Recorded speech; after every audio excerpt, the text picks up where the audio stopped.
I want people to remember what they used to feel like when they were young. And I want them to think about when you're young and you don't have the responsibilities you have as an adult. Not to say, you don't need to have responsibilities, but I want people to remember that you were more than your job. You were more than your bank account. You were more than the degree you have in your pocket. You were more than the house you live in.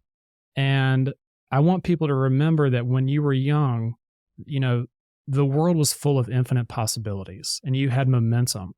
A Friday night with nothing to do on a Saturday and Sunday, that was full of possibility. I want people to listen to my music and get back to that feeling of, I can do anything. I'm an infinite being. I may have $20 in my pocket, but I can go anywhere I want to go. I can do anything I want to do. My dreams are worthwhile. My dreams are worth pursuing.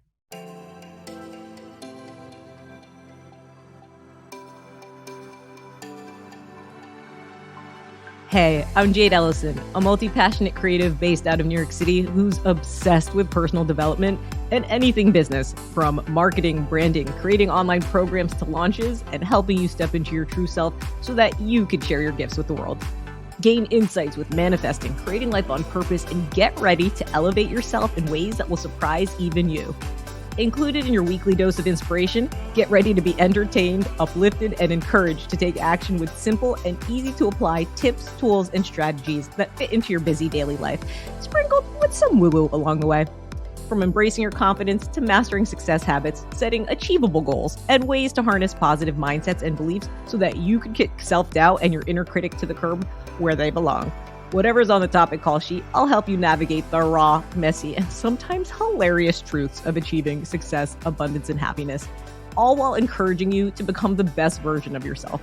So think of me as your go-to girlfriend, talking over some coffee, getting real, and giving you some amazing advice to go from hot mess to thriving success. This is the Uber Savvy Life and Biz podcast.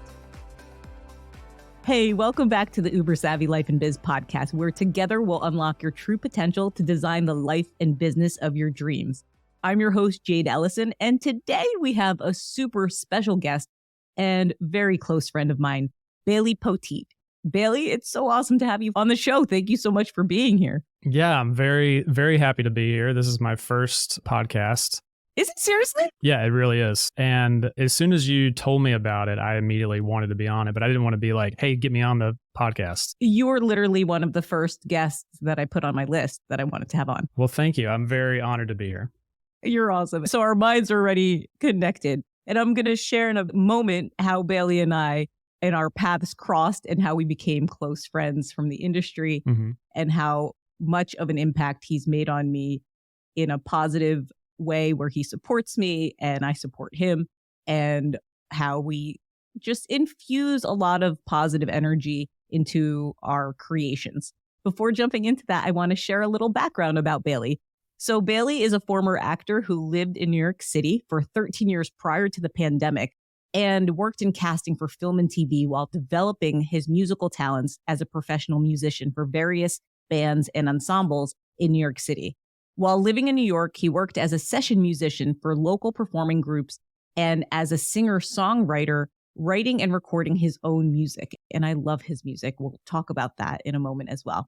He now resides in North Carolina and is focused on writing and creating music for his modern 80s music project, Bailey and the Starfighters. Bailey, it is awesome to know that you're pursuing something that has so much meaning and passion in your life. But before jumping into today's episode, if you want weekly inspiration and would like to stay updated when I release new episodes, check out jadeellison.com and sign up for the VIP Insider List, where you'll get access to your Empowered Morning Mindset checklist, an awesome free download that you'll get just for signing up, which will give you the ultimate caffeine-free boost to supercharge your mornings for success. So, Bailey, this is incredible because I feel like we met when you first came to New York 13 years ago. I think it was 2012 or 13. About 10 years ago. Yeah. Well, I first moved to New York in 2007, and then I started working in casting 2009, 2010. And then I remember speaking to you on the phone around 2012 or 13 about some auditions or something. And I pulled up your profile and saw your headshots and everything. And I was just like, wow, she's really got it together. Like she's a real professional actor. And I just remember we had a series of conversations, and whenever you called something about a booking or something, and I just remember you from the previous conversations we had. And then I don't remember when, but I think I was like, had a concert coming up and I mentioned it to you. And then you and your husband, Adam, came to see the show that I was in. And I remember seeing you in the audience. I was like, oh my God, she came. So that was really special. And I feel like that was when we really started to become friends. So that is when we became really close. So when Bailey was talking about me calling in and everything, he worked, in addition to being an actor and musician in New York City, at a place called Casting Networks. Mm-hmm. And that was like a hub which hosted a lot of actor profiles. And what that means is that's where actors would upload their electronic headshots and resumes so that either them or their representation could use those particular profiles and submit to casting anytime casting had a particular project. And there was times where I had trouble on the uploading side of things, or I had to ask Bailey a question about a particular casting.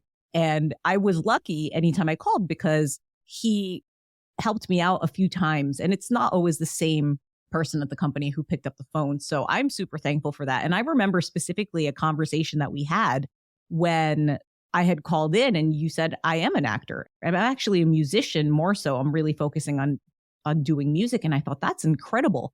And that's when you had shared with me that you were starting to do your singles and that you were doing work on the side as a singer-songwriter for other ensembles. So that's what we're going to be talking to Bailey about today, really how he was able to step into being a musician and creating not just one, but how many singles do you have right now? I had 4 out. The original plan, listen, I'm going to go into some tangents on this show and I need you to reel me in if I go too far. Please, please. So the original plan was to do like 4 singles and then release the album. What happened was I started recording in 2019, going into 2020, right when the pandemic started. I mean, like we were at work making the album in March 2020, and I had already released a couple singles, and I ultimately had to stop because quarantine and the pandemic just got so bad. But while I was making Retro, which is the 80s, highly 80s influenced single that I put out, which is on Spotify if you guys want to listen to it. I love that. Yeah. I love that song. I'll link it in the show notes for you. Yeah. That made me stop and ultimately change direction with what I was going to do musically. So what I ended up doing was I took the songs that I recorded prior to Retro and put those on an EP, which is like musical slang for a short album, like usually a 3 or 4 song album. And is that the one that you recorded with Sage, your singing partner? Yeah. So my friend Sage, my friend Amy, and my friend Grace all did the backup vocals for Retro. And in my mind, they really made that song. Like when I listen to that song, I don't listen to myself, I listen to them because they lifted that chorus into so much more than I had envisioned for it. So anyway. I love that song because there's a lot of, yeah, there's always like love or heartbreak or like coming together. And that song was just, there's so many phrases in it that just make me remember, you know, that young love when you first meet somebody and it's all like fun and steamy and hot. And you just could only think about that next moment that you're going to hang out with that person. And I feel like that with the energy that you infused into it, as well as them with the chorus, it's such a fun song. And how did you meet Sage? And who was the other person in your chorus that sang? Amy and Grace. And I'm not going to say their last names and just to give them some privacy. Yeah, totally. But I used to be a part of a group, which is still going on in New York City, called Unsettled Scores. And it's basically a pop rock choir where they do a little bit of a cappella, a little bit of live instrumentation with songs in a choir format. So like they'll do like Queen or Elton John or stuff, but it's in like a choir format. So you'll have some songs will be a cappella, some songs will have instruments. And she was a friend of a lot of people who are in that choir. And then I met her through that because she was also a singer-songwriter. And I just earmarked her. I was like, I'm going to use her on one of my songs if she wants to do it, because I knew she would be a great addition to that. So that's cool. So after you guys would do your musical sessions or your recording sessions, would you just like go up and just start hanging and shooting the breeze and start conversations with the people that you're obviously in a group with? You have so much in common already singing together, right? Oh yeah. Like we would hang out a lot. Like after our rehearsals and performances, we would go to some bar and we'd walk in and just, shoot the shit. Can I say that? Yeah, you could totally say shoot the shit. We would shoot the shit and it was very informal. And it's even in New York City, being in a band, being in any kind of performance group is a very special thing because it really takes a lot of energy to make those performances happen. Like it takes so much energy and so much time and organization. So if you're in a group where you guys are really good and you're willing to put in the time to make your performance worthwhile, and that's very special and very rare. Like I've seen so many bands in New York City and here down in the South where like they're good, but they just don't have that, I don't know, that glue that holds them together that just makes it special. So being in a band for me is a very sacred thing. And I take it very seriously because to me, when you're playing music, and I'm going to quote Santana here because I heard him say this and I immediately wanted to steal it. I love Santana. Yeah, he said this: when you're playing music, you're bringing light into the world. And I've always felt that way. Music is such a universal language for everybody. And I take it so seriously when I'm playing on stage because when I go to see people play, I have extreme high standards for myself and the people I go to watch and see. And so if you're singing about love, whether it's you're falling in love, you're singing about heartbreak, I want to feel that from you. So if you're singing how great love is, I want to feel that in your instrument or in your voice. That's beautiful. Yeah. And if you're singing about or playing about getting your heart broken and how horrible it was and how painful it was, I want to feel that with you. And if I'm not getting that in your performance, it's not worth seeing. I know that may sound a little harsh. It's not. It's not harsh at all. You're giving me goosebumps, and there's so much resonance in what you're sharing right now because it all comes down to speaking your truth, to sharing your truth. And I've shared this in multiple episodes and I'll continue to do so. It's about, I feel, whether you're creating as a musician or you're creating something for your business, or if you're tuning in and you have a coaching program and you want to start speaking in front of the camera, it's all about being truthful to yourself. Absolutely. Is what I'm hearing you say. Absolutely. Because there's times I'll listen to a song. I'm getting like goosebumps right now. Goosebumps just indicates that I'm in a lot of alignment with what we're speaking about. And there's times I'll just like start bawling. And I know that I'm connected to this song. I'll be like crying. I'm like, why is this song making me cry? And I feel like, I'm not sure if I've shared this on the podcast yet, but I feel like our voices are our own music box, and that our voices resonate a frequency and energy that touches out and ripples out to anyone who is in the vicinity of hearing it. And what I love about musicians and your line of work and what you do and the amount of behind the scenes work that goes into creating a final product is that once you create it, it is encapsulated in that MP3 or your recording software or the platform like Spotify or Pandora or Apple Music or Amazon Music that will house it for a listener to pick up at any time in the future. And that same energy imprint from your voice is in there. And that's what I love about musicians. And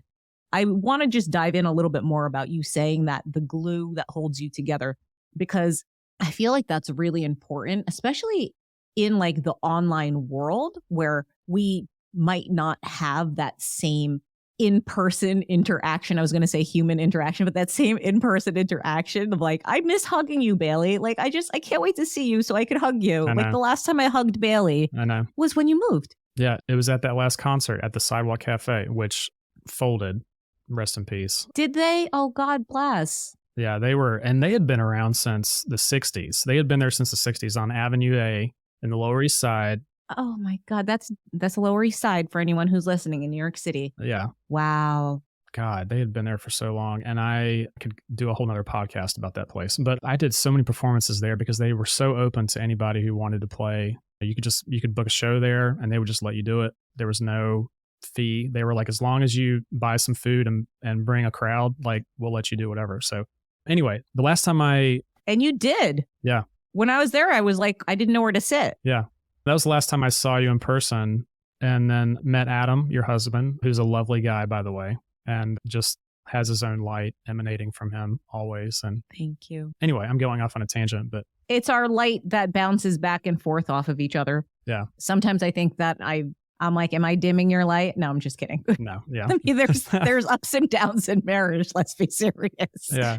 Yeah. Is my light brighter than yours? Yeah. I don't know. Let me put some violet hue on today and see what happens. Yeah. And, talking about relationships, what would you say inspires you when it comes to your music?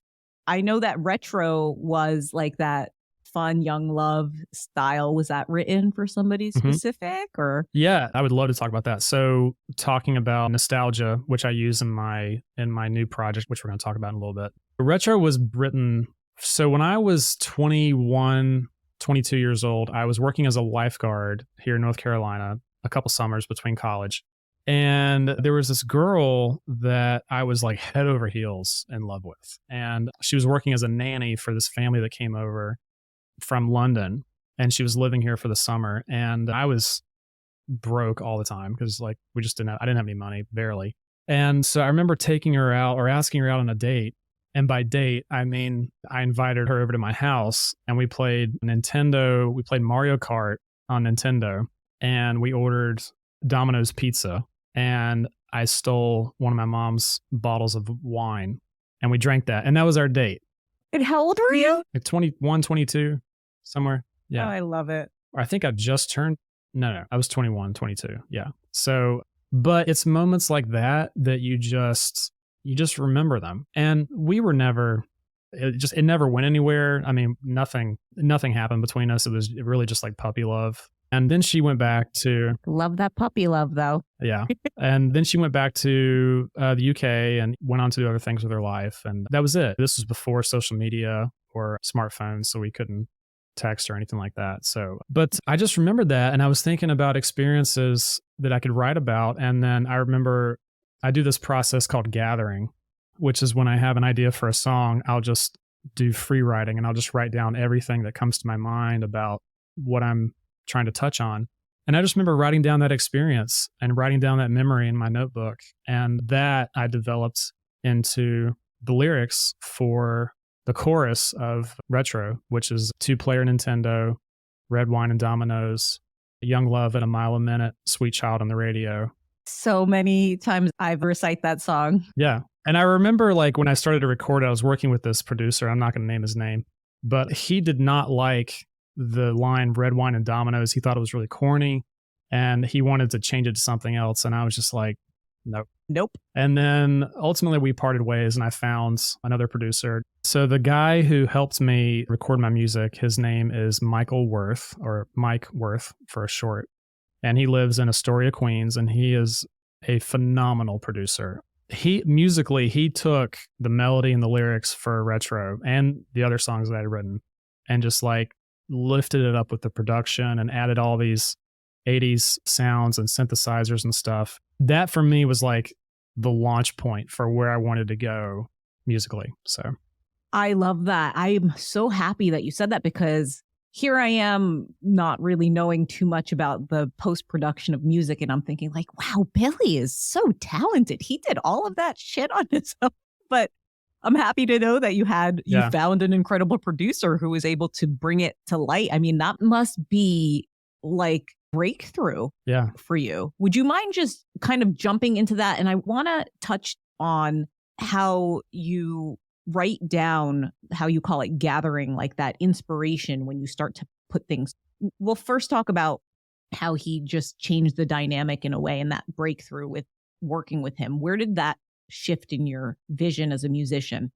So I had recorded what's called a demo or a work tape, which is like just a skeleton version of the song. I had some basic piano chords and some guitar, me singing the song. And then I had recorded Sage and Amy and Grace doing the background vocals at Pinch Recording Studios, which is another studio in Astoria, Queens, or no, Long Island City. And I brought all that to Mike and I said, here's my vision. Here's where I want to go. And I said, I just musically with post-production, I don't know what to add here. And then I'll never forget sitting in the studio and he was like a mad scientist and he was just sitting at his keyboard playing all this stuff for like an hour. And an hour later, he like started playing back the stuff he recorded. I mean, that song went to like magic and like so quickly. I'll never forget that. And he had the girls singing and just everything came to life. And he had this beautiful, like cascading synthesizer, almost like a video game. It was like, I remember that. Yeah, yeah. And he just came up with that on the spot. I mean, watching him work, it was amazing. And I'll always be so grateful for him because he gave me the vision for what later became or what is going to become Bailey and the Starfighters. Like I love it. He gave me a sharp right turn. I was like, I don't want to go down the singer-songwriter path. I want to go down this path and create a modern 80s band with stuff that we were working on with retro. So it was amazing. I love that. It is. And it opened the door to a whole new pathway. So what's your vision with Bailey and the Starfighters? Will you be collaborating with Mike Worth again and have the girls come back and do some chorus? Or what would be your ideal with this particular production? Is that how you say it for like a album? Yeah, for an album. I would love to. I would love to work with Mike again. I would love to work with the girls again. Man, I would love to work with them again. I don't know because now I'm in North Carolina and unless I can get up there to record with them, I'm not sure. But, since 2020, during quarantine, I actually taught myself how to play piano, how to play keyboards. That's amazing. Yeah, well, thank you. I bought some synthesizers and I started researching all of the 80s sounds that were used in all these big 80s songs and how to create them myself because that's what I wanted to use in my songs moving forward. So I don't know. I would love to work with them again, but we'll see what happens.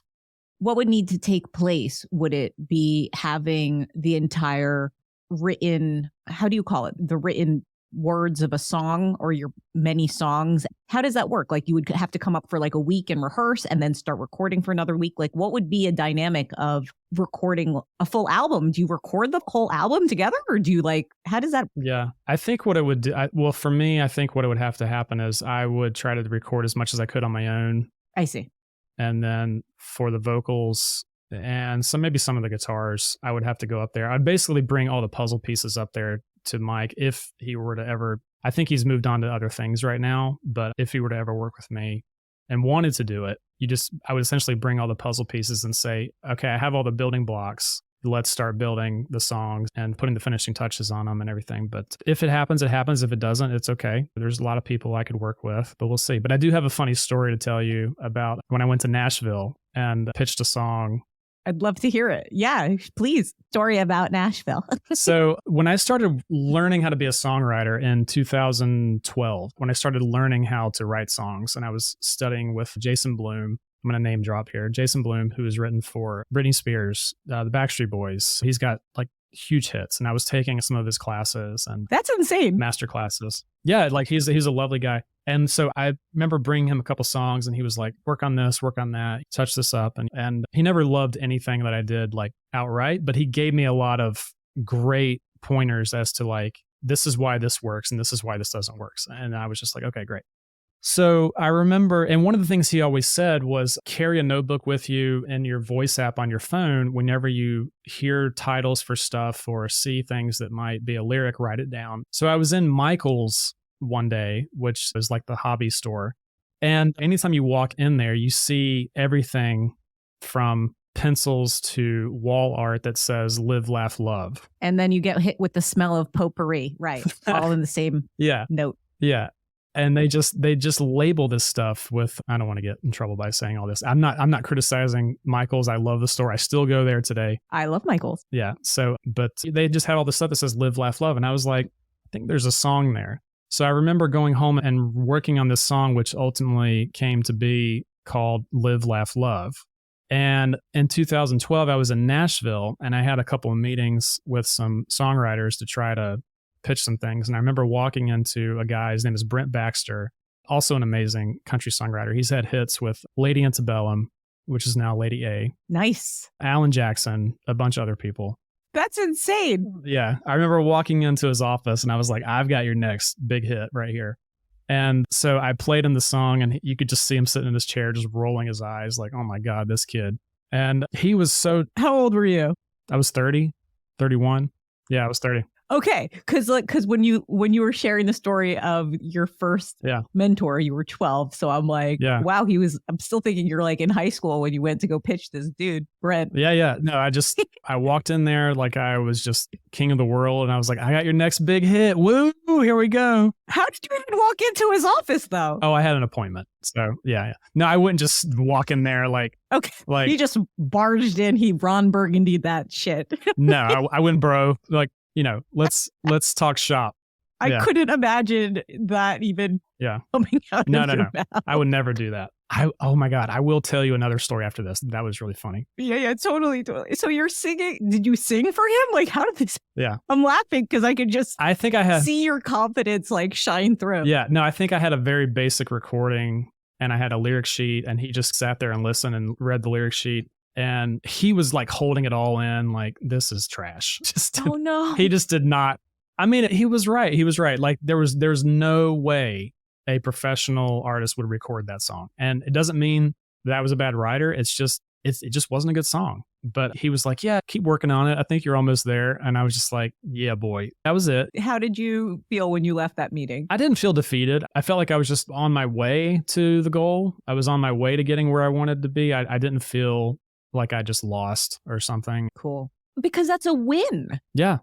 I mean, because I'm all about supporting others to step into their highest vision and move towards creating a life or a business that you could look back at one day and be so thankful that you took that chance on yourself. I mean, imagine if you didn't go into Brent's office or even have the tenacity to make that appointment because you would probably learn so much from that. So you left not feeling defeated, but what do you feel like you learned from that specific appointment that you took and used for your later creations with music? So he was very forthcoming and he was like, the part of this song over here doesn't work and this is the reason why. The part of this song over here works very well and this is the reason why. He did not come out and say, this is a bad song. He said parts of this song work and parts of this song do not work commercially. And because of that, you're not going to have a professional artist record it. That helped me a lot with learning how to know why certain songs are picked up by artists and why other songs aren't. I was always interested in that. So I'm assuming it's similar to writing a script because I also do a lot of script writing. Yeah. I love writing. Yeah. And that when you go to pitch it, it has to be in alignment with that artist or that, I guess, production house. Is that what you mean? That's exactly what I mean. Yeah. So the title alone, Live, Laugh, Love, somebody's going to see that. And especially if it's a female who goes to Hobby Lobby or Michael's, they're immediately going to know what that is referring to. So they're going to say, okay, well, if I'm recording the song, it needs to be in line with what I do as an artist. I see. That makes a lot of sense. It didn't hurt me. And ultimately, when you're creating stuff, you're going to create a lot of things that don't go on to have a life of their own in a professional light, but it doesn't mean that you're not good at creating either stories or, writing scripts for a film or something. So it's just part of the process. Or speaking even. Or speaking. Yeah. Yeah. I 100% agree. I feel like when I started doing from the evolution of writing and acting to when the world closed and then starting to speak virtually and then starting my online coaching business, there was a time I literally recorded 40 takes of a video ad that like never was seen to the light of day. And I remember sharing that with some of the clients who took my on camera, the Confidence on Camera program that I've spoken about before, Spotlight Your Biz on Camera. And they said 40 times. And I said, yeah, that's practice. Mm-hmm. It's rehearsal practically. Mm-hmm. Yes, you want to have a finished product, but if you don't have it, it doesn't see the light of day. Don't be discouraged and just know that that's like warming up your voice. And I want to jump into that in just a moment. But we are at the middle of the episode. So for anyone tuning in, if you're enjoying this episode and you would love to have more guests on like Bailey, make sure you sign up for the VIP insider list at jadeellison.com, because there's times I send out the weekly inspiration that gives you a chance to submit a question or request a guest that you would love to have on the show. And if you could potentially rate this show 5 stars on your podcast listening app, it really helps get in front of more like-minded listeners like yourself and allows me to have more incredible guests and topics that will bring you inspiration, encouragement, and motivation to your life. So, Bailey, I love where all of this is going. Would you mind just sharing, it was basically when you were like 12 when you started journaling and gathering, like you said earlier in the episode, and putting all of those notes together. And I like that you record your voice into your voice memos in your phone. I have a lot of not just clients, but friends in my life who say, I don't like the sound of my voice. And I think, oh my goodness, I love the sound of your voice. Your voice is what makes you you. It's your instrument. So can you share the process of gathering and recording a voice memo, even hear back what you're going to say? Mm-hmm. And then also you had mentioned before we started recording this particular episode, you had said something about an online vocal coach who you literally warm up your voice 20 minutes to before you sing. And I warm up my voice 5 minutes before, but I didn't realize a 20-minute session prior to even doing something like this on a podcast or singing or speaking. I mean, you're not going to hear me sing, but you know what I mean? Like how it helps. So whichever one you want to talk about first. Yeah. So there's a guy on YouTube and he's also on Spotify. His name is Jeff Rolka, Rolka. And he does these warm-ups, which you can listen to for free on YouTube for all kinds of singers or even just people who just want to improve their speaking voice. And I was just looking through YouTube one day, looking through like a basic warm-up. This was maybe 5 or 6 years ago. And I was like, I just need something to like get my voice in shape before I sing. And I found it, and he just goes through scales and stuff and does these things to help stretch your muscles and your voice and get it ready to sing. And it was great. And I just use that whenever I am getting ready to sing. And trust me, by the end of the 20 minutes, your voice is tired. So he really just puts you through the ringer. But I just sing along. I put it on my phone. I listen to the YouTube app and I just hit play and I just sing along while I'm in the bathroom getting ready or something. And that's it. And it's easy to do.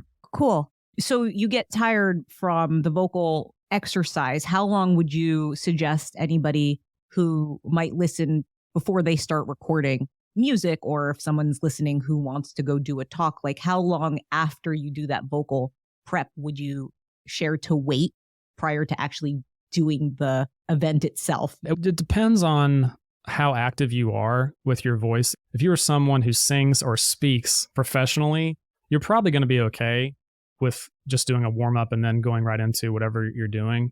It'll be okay. But if you're someone who is new to performing, you probably want to spend a good 30 minutes warming up your voice and then resting for a little bit, because it is a muscle. And I see all these people who abuse their voice when they're singing and they're drinking while they're singing a song at the bar or something like that. And that's just horrible on your voice. I could imagine, especially drinking. Yeah. I mean, that just will dehydrate you. Yeah. Yeah. And they'll just do shots of liquor while they're singing. Wow. And see, I have studied with people and I've seen the effects of like what happens when you don't take care of your voice. And I'm just like, if you want to do this for 20 years, you need to treat your voice like you're an athlete. Even if you're not a singer, if you speak professionally, treat this whole area like you're an athlete and you're training for a game, because that's what it is, you know? So I love that. Yeah.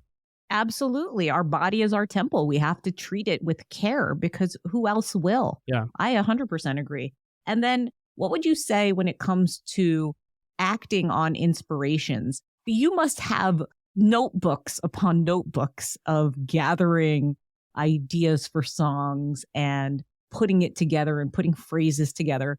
What would you say is that spark that really gives you that inspiration to say, ooh, I'm going to put this with this, kind of like ingredients in the kitchen when it comes to baking something or cooking something. Mm-hmm. And like, at what point are you putting together an entire song? Is it in sections? Does it happen all at one time, like a divine download? Or is it more so something that happens after meditation? Because I know that you meditate. We talk about meditating. I think meditation is one of the number one key ways to align with your personal intuition. It's so important. It's so critical for the human body. It is so critical for the human body. Yeah. I mean, meditation, grounding yourself in nature, it is just, I cannot function without meditation and grounding myself. I wake up every single day and I do morning affirmations and I try to go outside and just put my feet in the grass and just feel the earth. I try not to think about anything. I don't think about what I'm worried about, what I'm doing that day. I clear my mind. And I do my meditations. And real meditation to me, it's about just being still and appreciating stillness and appreciating where you are in your life, where you are in your body, and just canceling out all the noise around you in your head, electronics, everything. And to me, that's true meditation, because then you can hear the voice inside you that is your true intuition, your true higher self. From everything else, that's when you can hear what's going on in here. And I try to do that every single day. So to answer your question. That's beautiful.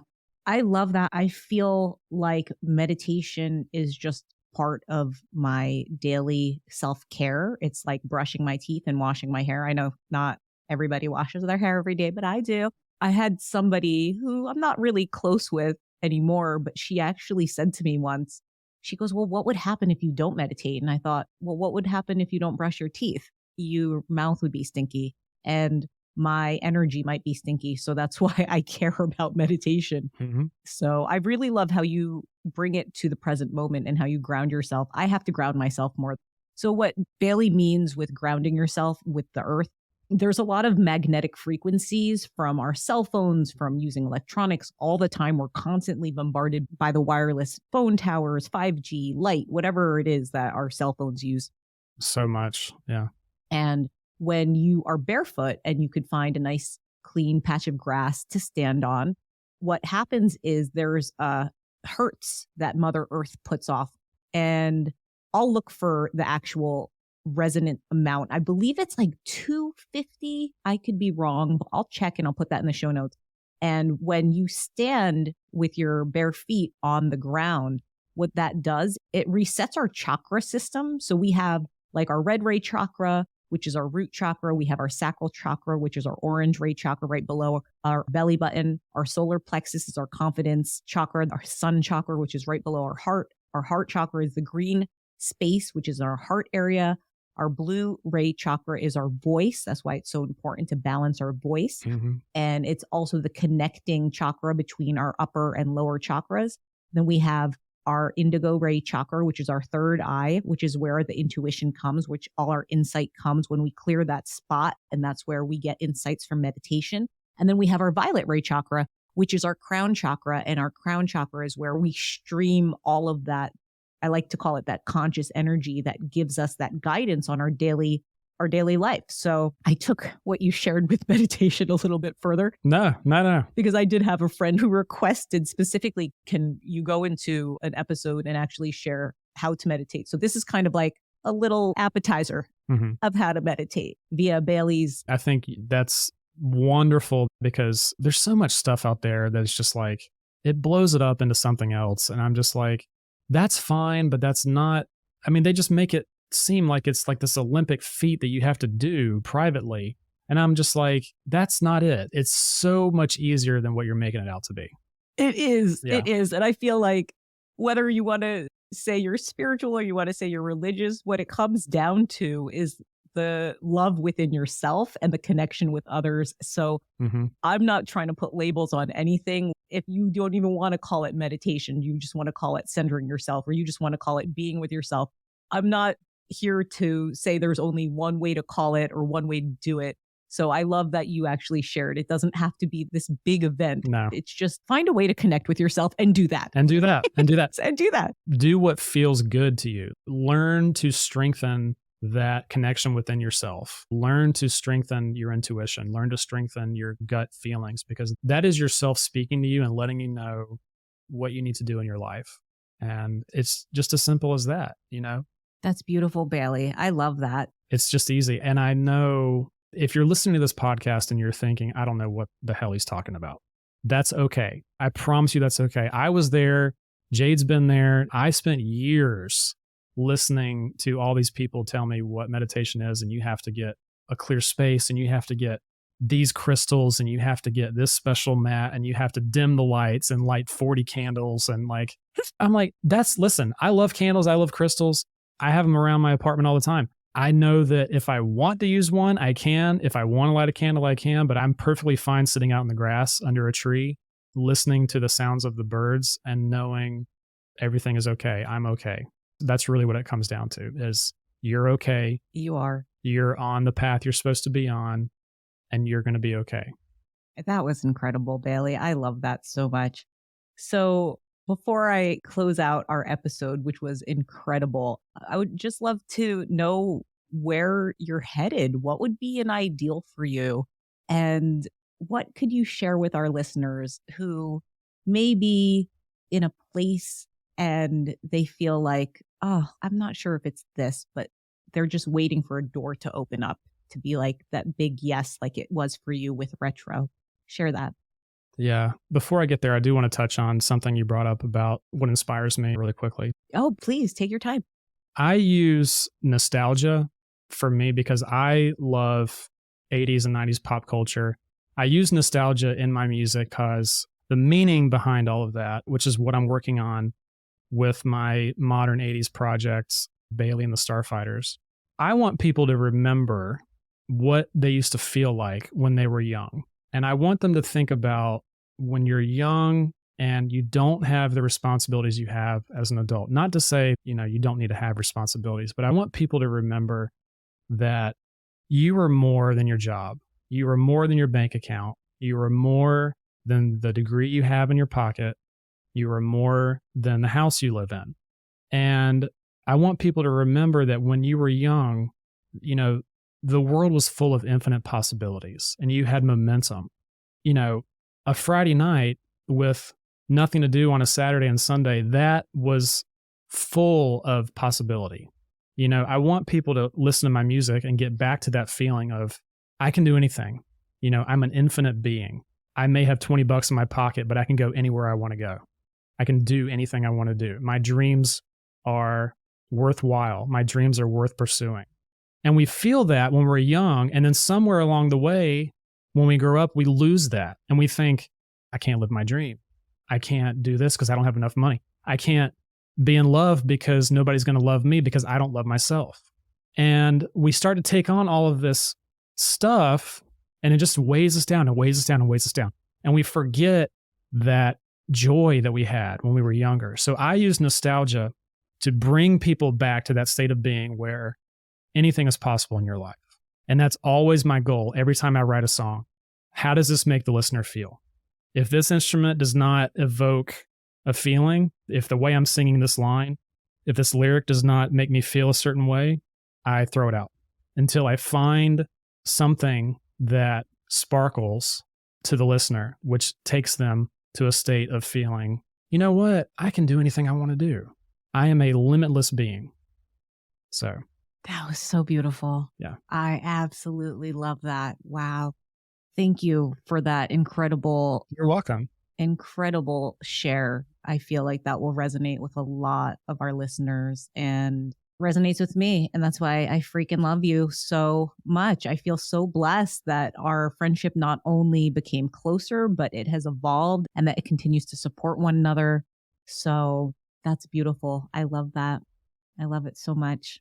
You're very welcome. And just to your last question, I just want to say to the listeners, yeah, I know that there's a lot going on in the world right now and a lot of people are scared. And I literally can wake up and I can feel how afraid people are driving down the road, and people are worried about paying their rent, and they're worried about how they're going to put their kids in school, and they're worried about their jobs, and they're worried about everything.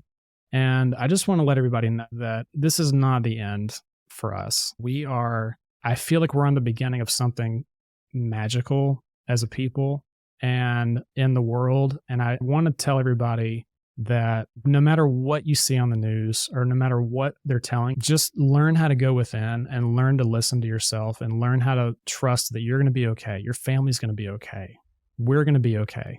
And if you can extend that love to people around you, I feel like that's when we're really going to change the world as a people through small acts of kindness, through helping each other. I love that. I feel like that's where it's going to begin.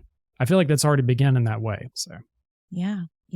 Because the basis of life is to live, to love, and to share. So that was incredible. I am so thankful that you came on this episode and shared your brilliance with your music and your evolution and inspiration with just creating and also to trust ourselves. I love that. So I'm going to leave our listeners with an incredible quote. Happiness consists not of having, but of being. It is a warm glow of the heart at peace with itself. David O. McKay. And that was a perfect tie-in to everything that you said, that all is okay, that everything's going to be okay.